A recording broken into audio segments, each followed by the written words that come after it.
El día de hoy, la palabra de Dios en este tiempo de Cuaresma nos lleva a reflexionar, uno, sobre la idolatría y dos, sobre nuestra fe en Jesucristo.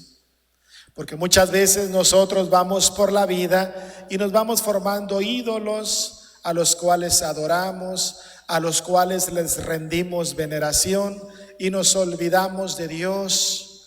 ¿Cuáles son los nuevos ídolos?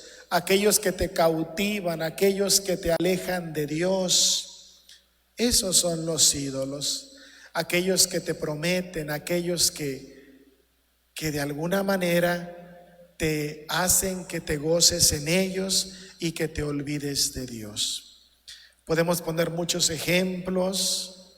San Pablo va a decir que uno de los grandes ídolos es el dinero, las cosas materiales. Cuando les rendimos esa veneración, ¿verdad? Cuando nos medimos por lo que tenemos y no por lo que somos a los ojos de Dios, lo que valemos a los ojos de Dios. Otro de los grandes ídolos va a ser el placer desordenado, aquel que me hace sentir bien, pero que me aleja de Dios. El día de hoy, en la primera lectura, se nos habla de un ídolo, Moisés, que había subido al monte y que ahora bajaba del monte y que encontraba al pueblo en una actitud de idolatría porque estaban adorando un becerro de oro. ¿Qué pasó con el pueblo de Israel que había visto las grandes obras de Dios, que vio cómo se abrió el mar rojo y que ahora estaba cayendo en la idolatría? Que vio cómo Dios los salvó y los sacó de Egipto con mano poderosa y que ahora había caído en la idolatría. ¿Acaso no se acordaba? No. Lo que pasaba era que su corazón era un corazón ingrato. Un corazón que no reconocía al Dios creador y que se afanaba y que se esmeraba y que se gozaba en lo creado. Querían la gloria de los hombres y no la gloria de Dios. Por eso elaboraron un becerro y a él le dieron veneración y a él le dieron culto. En la historia de Israel se presenta esta fórmula: el hombre, el pueblo que se rebela contra Dios, el pueblo que peca, Dios que reprende ante la idolatría, Dios reprende, el pueblo que se arrepiente cuando se da cuenta de que estuvo mal lo que hizo, la rebelión contra Dios, y después, últimamente, Dios que perdona. Dios que perdona. Por eso el salmo del día de hoy hace eso, alusión a eso. Perdona, Señor, las culpas de tu pueblo. Ante nuestras maldades, nosotros, al reconocer nuestras faltas y acercarnos a Dios, obtenemos el perdón de Dios cuando nos acercamos con un corazón arrepentido a Él. Por eso, hermanos, la primera lectura nos invita a reconocer en nuestra persona cuáles son nuestras idolatrías. ¿Qué es eso que me aleja de Dios y a lo cual Dios me invita a renunciar? En esta Cuaresma, en este tiempo de gracia, ¿a qué tengo que renunciar para fortalecer mi fe en Dios? Para decir: Señor, aquí estoy para hacer tu voluntad.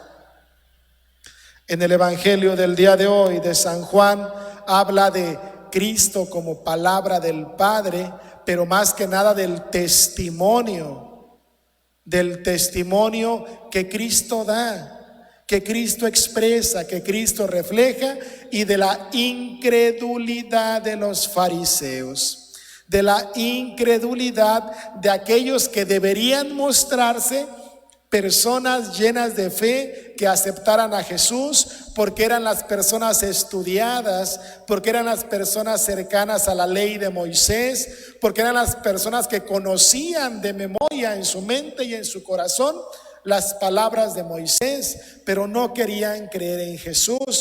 Por eso en el testimonio de Jesús dice: si no me creen a mí por mis palabras, crean por mis obras, porque las obras que yo hago son las que dan testimonio de mí, es decir, las que dan testimonio de mi identidad.